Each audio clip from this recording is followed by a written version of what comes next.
नवापूर पोलिसांची धडक कारवाई, 6 तलवारींसह गुजरातमधील आरोपी जेरबंद.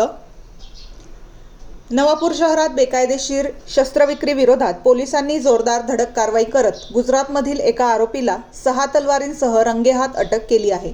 शहरातील दिगंबर पाडवी सोसायटीकडे जाणाऱ्या रस्त्यावर खुलेआम तलवारींची विक्री सुरू असल्याची माहिती मिळताच नवापूर पोलिसांनी सापळा रचून ही कारवाई केली.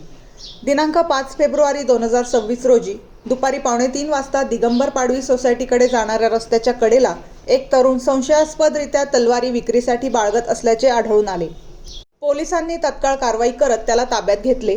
झडतीदरम्यान आरोपीकडून 3000 रुपये किमतीच्या 6 लोखंडी तलवारी जप्त करण्यात आल्या.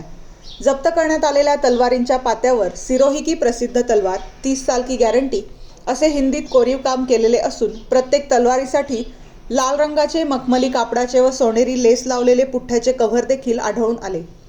या प्रकरणातील आरोपीचे नाव रोहित राजकुमार लोहार, वय 29, राहणार कल्याणपुरा, कलोल, जिल्हा गांधीनगर, गुजरात असे आहे. या घटनेप्रकरणी पोलीस कॉन्स्टेबल दिनकर रामा चव्हाण यांनी दिलेल्या फिर्यादीवरून नवापूर पोलीस ठाण्यात भारतीय हत्यार कायदा कलम 4, 25 व 5 अंतर्गत गुन्हा दाखल करण्यात आला आहे. ही प्रभावी कारवाई नंदुरबार पोलीस अधीक्षक श्रवण दत्त, अतिरिक्त पोलीस अधीक्षक अशित कांबळे व उपविभागीय पोलीस अधिकारी संजय महाजन यांच्या मार्गदर्शनाखाली करण्यात आली. या कारवाईत पोलीस निरीक्षक अभिषेक पाटील, पोलीस उपनिरीक्षक विशाल सोनवणे, हेड कॉन्स्टेबल किशोर वळवी, सुरेंद्र पवार व पोलीस कॉन्स्टेबल अतुल पानपाटील यांच्या पथकाने सहभाग घेतला. सदर गुन्ह्याचा पुढील तपास पोलीस उपनिरीक्षक जितेंद्र महाजन करत आहेत.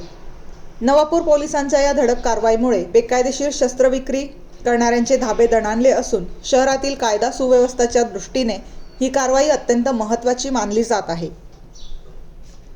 बेधडक मी मराठी न्यूज, नवापूर.